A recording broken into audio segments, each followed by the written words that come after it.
OK, the Prime Minister is coming under pressure to withdraw taxpayer funds from the, and not even questionable, the UN Relief and Works Agency we know as UNRWA. A group of Liberals penned a letter to Anthony Albanese on Thursday, writing, and I quote, "The public can have no confidence that ongoing Australian financial support to UNRWA will not once again be misused and misappropriated to support the activities of Hamas." And I'm so glad to say that one of those who signed the letter, Liberal MP Julian Leeser, joins me now. Julian, thank you so much for coming on. Good to be with you, Erin. How is this even required, given what came out about that organisation? Concrete evidence from the organisation itself that its members were involved in October 7. Well, this is one of the key differences between Labor and the coalition in relation to Israel. Before the election, senior Labor figures told the Jewish community in articles in the Jewish News that there was no difference between Labor and the coalition in relation to support for Israel. And that just clearly wasn't true. Yeah. One of the first things Labor did when they came back to government was to increase the funding or to reinstate the funding for this agency, which is the major UN agency in Gaza and the West Bank. And it's had a long history of anti-Semitic activity and anti-Israel activity. It does not help the peace process there at all. But what we know about it since the 7th of October is that it had several of its employees actively involved in the terrorist attacks of the 7th of October. We also know that its major headquarters in Gaza were the major communications facility for Hamas to launch its operations. In such a circumstance, how can we have Australian taxpayer funds going to fund an organisation that is supporting terrorism? I think we should have zero tolerance for terrorism in this country. Well, look at what's happened in Parliament this week. How many times did you ask? And now I would understand there are some topics in politics, you understand as well, that you've got to toe the line, that are divisive, that are complex, that I understand when politicians don't want to go in or give an answer. Do you want people in here who support Hamas is a simple question that I wouldn't have thought would have been difficult to answer by anyone. Erin, I think most Australians would want to hear their Prime Minister say that if you support a terrorist organisation like Hamas, you have no place in Australia. I mean, it's not even... you look at things that might be borderline or that you go, OK, I understand he doesn't want to alienate us. No, this is not a hard question. It's a hard, there is no place here. And Erin, this is fundamentally about the safety of Australian families, of your family, of my family, of other Australian families, to go about our business free of terrorism. We know in this country that the national security situation is declining. We know that the government has raised the terror threat level here from possible to probable. We've seen, the level of lawlessness on our streets increase.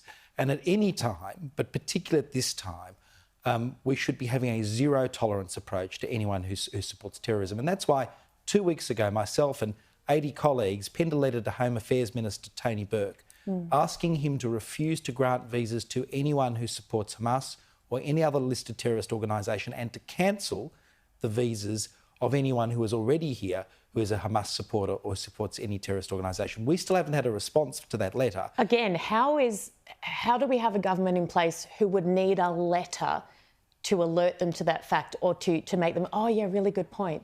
This is what blows my mind in this space, that what you're doing is not political pot shots, you're not point scoring. These are really legitimate things that everyone in Australia should care about. And you're having to... I don't get why it's so hard. This is because this government is not taking the security situation seriously in this country. It's why we need Peter Dutton to lead our country more than ever. The single most experienced person in this parliament when it comes to security issues. Someone who has served as Home Affairs Minister, as Immigration Minister and as Defence Minister, who has a strong record of keeping Australians safe and free. And I think more and more Australians are worried about their personal safety and about the freedom of this country to be a country free from terrorism. And that's what worries me about the present government. They seem to be pussyfooting around with this stuff. There should be zero tolerance. Erin. Agree, entirely. Candace Owens, tell me who she is and why she wants to come here and why you don't want her to come here. Well, Candace Owens is one of those controversial public speakers who takes a stand on a range of issues, including anti-Semitic stands, including anti-Muslim, including anti-LGBTI stands. I think we've got enough hate and social division in this country at the moment. You know, when we were in government, we banned people like Milo Yiannopoulos, we banned David Icke, the Holocaust denier. Previous Liberal governments have banned David Irving coming to Australia.